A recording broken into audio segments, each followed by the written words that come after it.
રાજસ્થાનના જાંબુડી ગામ નજીક અમદાવાદના બાપુનગરથી આવેલા એક ગુજરાતી પરિવાર પર અજાણ્યા હુમલાખોરોએ પથ્થરમારો કર્યો કે જેમાં સિદ્ધપુરની એક યુવતીને ગંભીર ઈજા થઈ છે।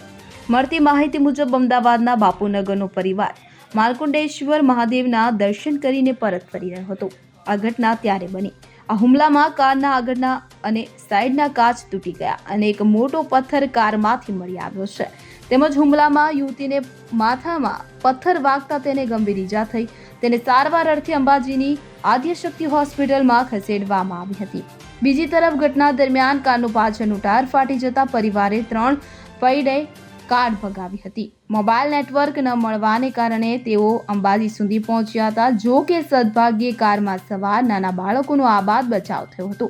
ઘટનાની જાણ થતાં અંબાજી પોલીસ ઇન્સ્પેક્ટર સહિતની ટીમ તાત્કાલિક ઘટના સ્થળે પહોંચી હતી અને ઘાયલોને સારવાર અપાવીને ઘરે મોકલ્યા હતા। આ ઘટના યાત્રિકોની સુરક્ષા પ્રત્યે ચિંતા વ્યક્ત કરી છે।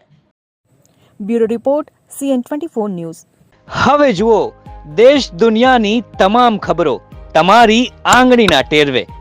ઉઠાવો મોબાઈલ અને Google Play Store પરથી ડાઉનલોડ કરો અમારી CN24 ન્યૂઝ મોબાઈલ એપ।